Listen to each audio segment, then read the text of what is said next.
Magandang buhay! Ako nga pala ang inyong guro, Ginoong Lionel J. Desagu mula Subic Elementary School, Division of Batangas. Welcome to Teacher Leon TV channel. Ang ating pag-uusapan ngayon ay tungkol sa mga halamang gamot. Napaka-importanteng pag-usapan ang isyong ito dahil sa panahon ng pandemic. Mahal ang magpagamot sa ospital. Hindi biro ang gagastusin kung ikaw ay magkakasakit. Kaya ating pag-aralan o pag-usapan ang mga halamang gamot na pwedeng alternatibo na gamot sa mga sakit na nararamdaman natin sa ating katawan. New Normal Education.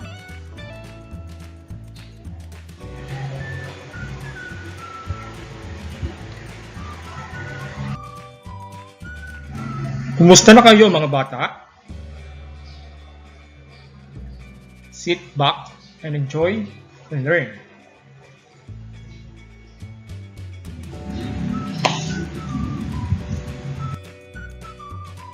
Handa na ba kayong matuto?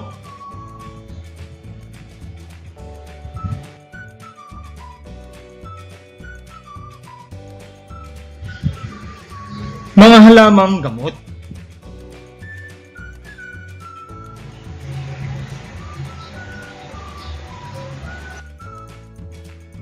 Ating alamin ang mga ito.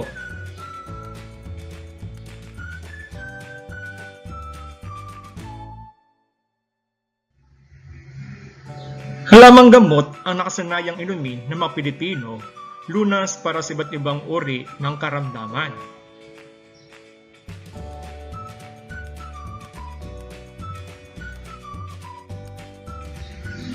Maliban sa ito ay mura, ay makikita lang ito sa bakuran at wala itong kemikal.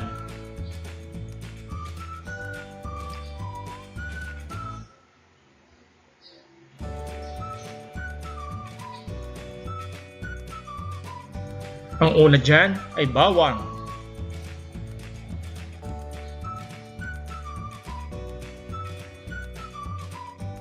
Hindi lamang nagpapasarap ng pagkain, ito rin ay nakagagamot ng iba't ibang sakit.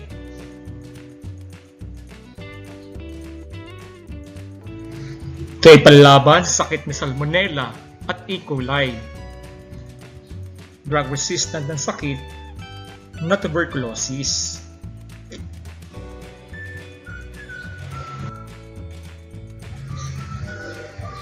Panlaban din ito sa sipon, sinus at diarrhea. Nakakababa ng blood pressure.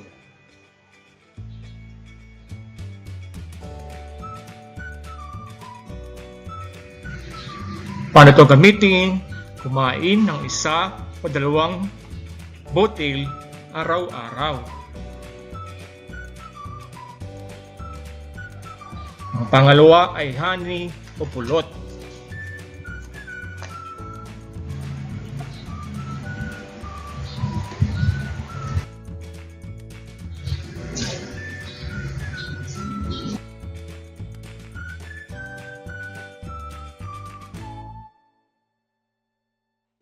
Ito ay panlunas, sakit at impeksyon.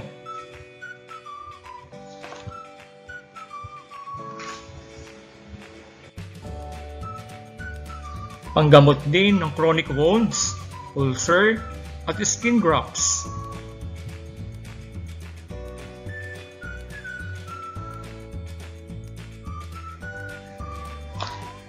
Napipigil nito ang 60 uri ng bakterya.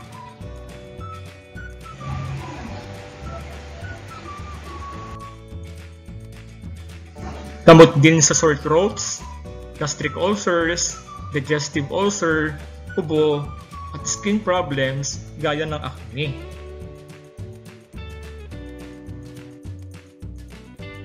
Ngunit hindi dapat pakain sa mga sanggol na 1 gulang pababa dahil hindi pa kaya ng sanggol na i-take ang mga bacteria properties ito.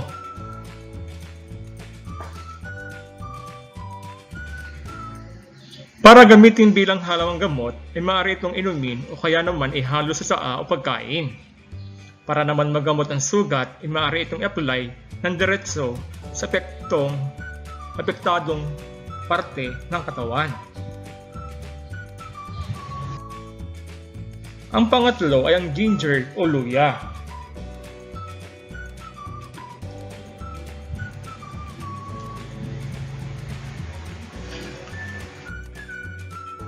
Itinuturing ng scientific community bilang natural antibiotic.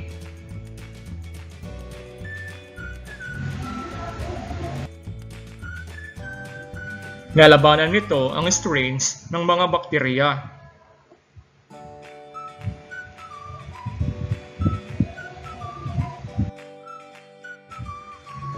Panlaban din sa seasickness, nausea, upset stomach, at nagpapababa ng sugar levels.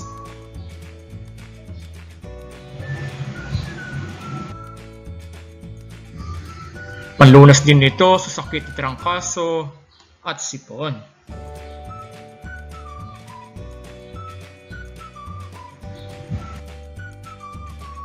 Ang luya ay mabisang panlunas rin sa sintomas ng sipon at trangkaso.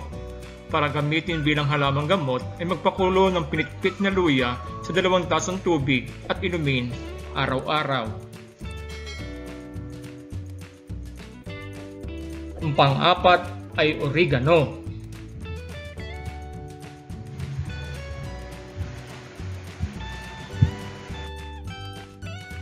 Gamot sa ubo ng matatanda.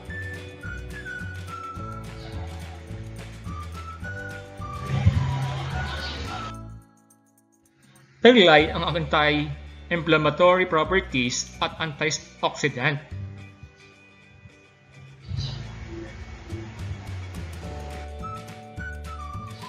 Matutulong para palakasin ang immune system.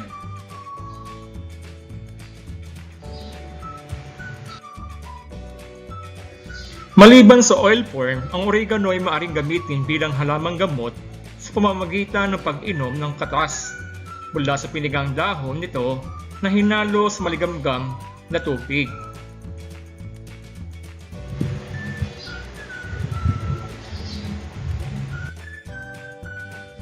Ang panglima ay tinatawag na catnip.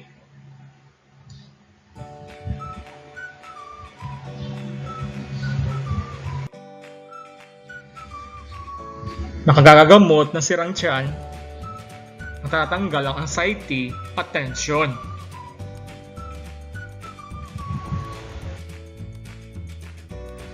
Para gamitin bilang halamang gamot, ay magpakulo ng 4 o 5 dahon nito sa 1 tasang tubig.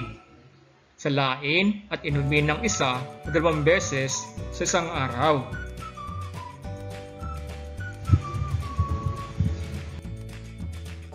Ang pang-anim ay ang ginseng.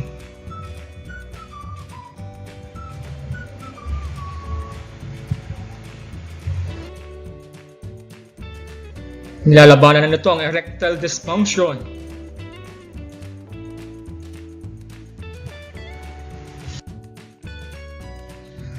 Para gamitin bilang halamang gamot, ay magpakulo ng 1 tablespoon na pinatuyong ugat nito sa 1 tasang tubig sa loob ng 10 minuto. Salain at inumin ng 1 hanggang 2 tasa kada araw. Ang pang-7 ay tinatawag na tanglad.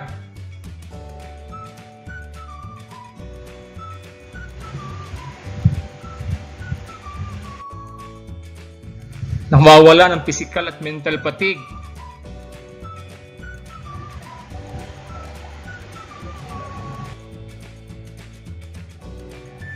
Pangtanggal din ng lansa o amoy ng pagkain.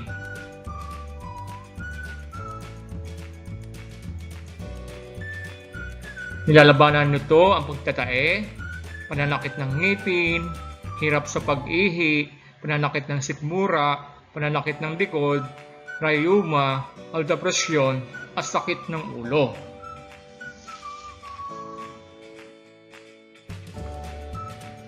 Pagpakulo lamang ng ugat at inumin ito.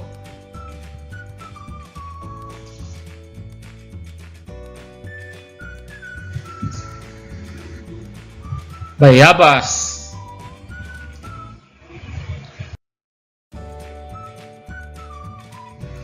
Masarap na prutas.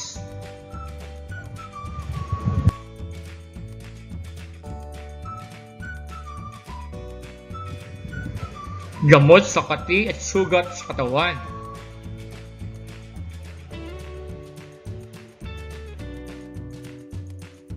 Pinakulong dahon.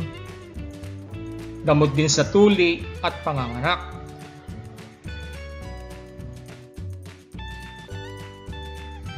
Nilalabanan nito ang ulcer, rheuma at namamagang gilagid.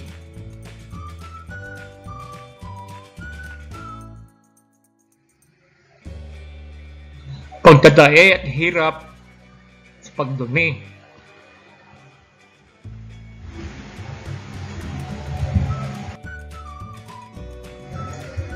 Pangsiyam ay ang kalamansi.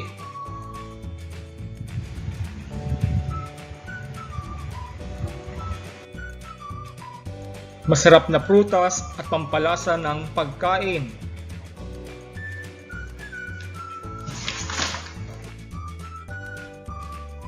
Intus nito ang gamot.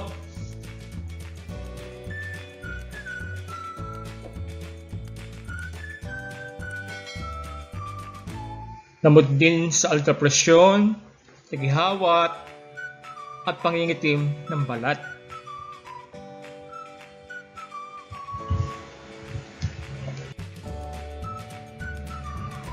Tigayin lamang ang katas nito, ihalo sa tubig at inumin.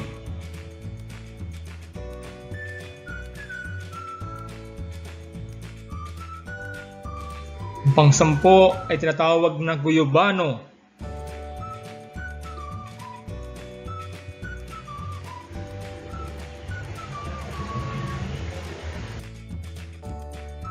Prutas na paborito nating mga Pilipino.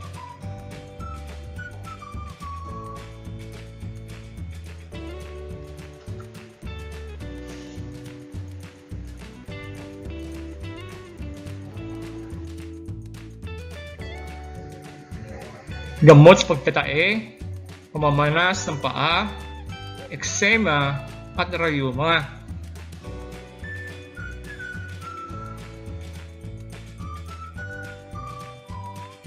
Pati na rin sipon. Mabisa ang katas nito sa pagpigil ng pagkalat ng kanser sa katawan.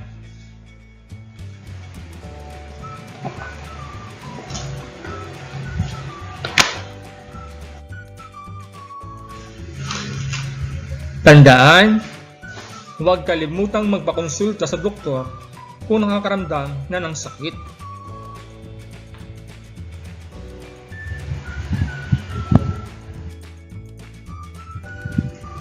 Ito lamang ay panlunas o first aid sa sakit na naramdaman ninyo.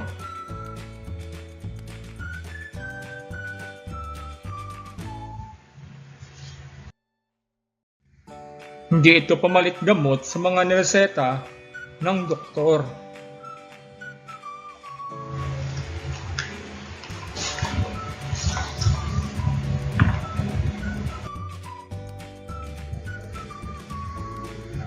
Mahalin ang sarili upang buhay ay bumuti. Maraming salamat po.